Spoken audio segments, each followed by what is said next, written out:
నమస్తే, welcome to Andhraprabha. చేతులు కాలేక BJP ఆకులు పట్టుకుంటుందా? జూబ్లీ ఉప ఎన్నికల ఫలితాలు బీజేపీని ఆలోచనలో పడవేశాయా?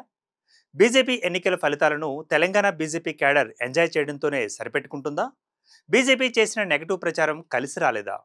బీసీ వాదాన్ని తలకెక్కించుకోపోవడమే దారుణ ఓటమికి కారణమా? ఈ ప్రశ్నలు ఇప్పుడు కమలనాథుల మదిలో కదిలాడుతున్నాయి. ఈ విషయం పొలిటికల్ సర్కిల్లో చక్కర్లు కొడుతున్నాయి. ఆ వివరాలేంటో ఇప్పుడు ఈ వీడియోలో చూద్దాం.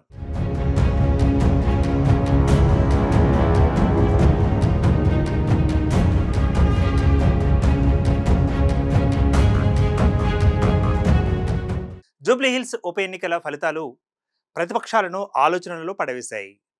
ఇక్కడ పోటీ చేసిన 3 ప్రధాన పార్టీలలో అధికార పార్టీ కాంగ్రెస్, ప్రధాన ప్రతిపక్ష బీఆర్ఎస్ మధ్యనే నెక్ టు నెక్ ఉంటుందని అందరూ ఊహించారు. కానీ 24,000కు పైగా భారీ మెజారిటీ రావడంతో అందరూ విస్మయం వ్యక్తం చేస్తున్నారు. ముఖ్యంగా బీజేపీ అభ్యర్థి 3వ స్థానంలో నిలవడం 2023 ఎన్నికల కంటే వాళ్లకు తక్కువ ఓట్లు రావడమే కాకుండా రెండోసారి కూడా డిపాజిట్లు కోల్పోవడంపై రాజకీయ వర్గాల్లో ప్రధాన చర్చగా మారింది. బీజేపీ నేతలంతా పాజిటివ్ ప్రచారాన్ని వదిలిపెట్టి నెగిటివ్ ప్రచారానికి దిగడంతో అసలుకే ఎసరు వచ్చినట్లుగా పలువురు భావిస్తున్నారు. ఆ పార్టీ అగ్రనాయకత్వం నుంచి క్రింది స్థాయి వరకు బీహార్లో గెలుపొందినందుకు సంబరాలు చేసుకోవడం జరిగింది. కానీ జూబ్లీహిల్స్ ఫలితాలను సీరియస్గా తీసుకున్నట్లు కనిపించలేదు. అయితే కమలనాథులు అంతర్గతంగానైనా పోస్ట్ మార్టం చేసి జూబ్లీహిల్స్ ఫలితాల నుంచి ఏమైనా గుణపాఠాలు తీసుకుంటారా, లేదా రాష్ట్ర పార్టీ నేతలలో చర్చనీయాంశంగా మారిన ప్రశ్నలివి.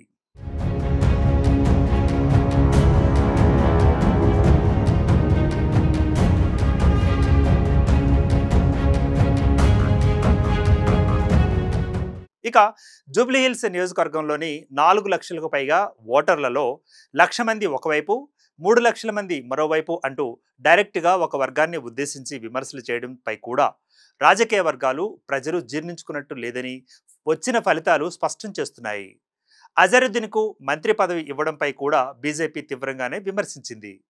జూబ్లీహిల్స్ బీజేపీ అభ్యర్థి లంకల దీపక్ రెడ్డికి 2023 అసెంబ్లీ ఎన్నికలలో 25,866 ఓట్లు రాగా ప్రస్తుత బై ఎలక్షన్లో కేవలం 17,000 ఓట్లకు మాత్రమే పరిమితం కావడంపై అనేక విమర్శలు వస్తున్నాయి.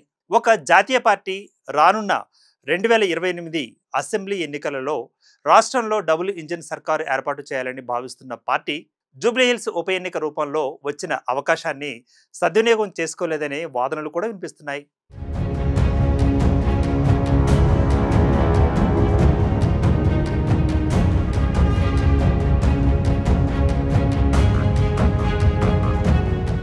రెండు 2028లో రాష్ట్రంలో అధికారాన్ని చేపట్టేందుకు జూబ్లీహిల్స్ ఉప ఎన్నికలు దిక్సూచిగా భావిస్తున్నట్లు ఆ పార్టీ నేతలు పలు సందర్భాలలో చెప్పారు. గత ఎన్నికల్లో వచ్చిన 25,000 పైచిలుకు ఓట్ల కంటే ఈ ఎన్నికలలో 8,000 ఓట్లు తగ్గాయి. ఇక కాంగ్రెస్ పార్టీకి భారీ మెజారిటీ రావడంతో బీజేపీకి గత ఏడాది కంటే తగ్గిన 8,000 ఓట్లు కాంగ్రెస్ పార్టీ అభ్యర్థికే క్రాస్ అయ్యాయని అనుమానాలు వ్యక్తమవుతున్నాయి. మొత్తం ఎన్నికలలో పాజిటివ్ అంశాలను వదిలి నెగిటివ్ ప్రచారానికి దిగడం, ఆఖరి రోజుల్లో బండి సంజయ్ ప్రసంగాలు సైతం కలిసి రాలేదనే అంశాన్ని అందరూ చర్చించుకుంటున్నారు. రాష్ట్రంలో గత కొన్ని నెలలుగా రాజకీయం అంతా బీసీ రిజర్వేషన్ల అంశం చుట్టే తిరుగుతోంది. అసెంబ్లీలో బిల్లు పెట్టినప్పుడు మద్దతు తెలిపి ఆ తర్వాత ముస్లిం మైనారిటీ వర్గాన్ని సాకుగా చూపి 42% రిజర్వేషన్లపై ప్రత్యేక పద్ధతుల్లో విమర్శించారు. ఈ విమర్శలు ఒకవైపు ముస్లిం మైనారిటీలను, మరోవైపు బీసీలకు వ్యతిరేకంగా ఉన్నట్లు ఆ వర్గాల్లో స్పష్టత వచ్చినట్లుగా తెలుస్తోంది.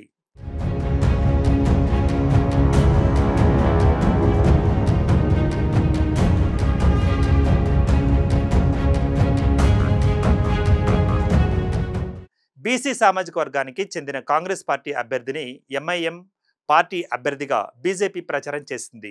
ఈ నెగిటివ్ ప్రచారాన్ని కూడా కాంగ్రెస్ పార్టీ ఓటు బ్యాంకుగా మలుచుకోవడంలో సక్సెస్ అయినట్లు చెప్పుకోవచ్చు. బీజేపీ బీసీ సామాజిక వర్గానికి చెందిన వ్యక్తికి టికెట్ ఇవ్వకపోవడమే కాకుండా ఆ పార్టీ తరపున ప్రచారం చేసేందుకు బీసీ నేతలను పెద్దగా ప్రచారానికి దించింది లేదనే చెప్పాలి. ప్రచార భారాన్ని మోసిన కేంద్ర మంత్రి కిషన్ రెడ్డి, మరో కేంద్ర మంత్రి బండి సంజయ్, ఆ పార్టీ రాష్ట్ర అధ్యక్షుడు రామచందర్ రావులు విమర్శలకు ప్రతి విమర్శలు చేశారే తప్ప ప్రచారాన్ని క్షేత్రస్థాయిలో స్వయంగా పర్యవేక్షించి సమీక్షించి దాఖలాలు చేయకపోవడంతో బీజేపీకి మైనస్గానే భావించవచ్చు. Keep watching Andhraprabha.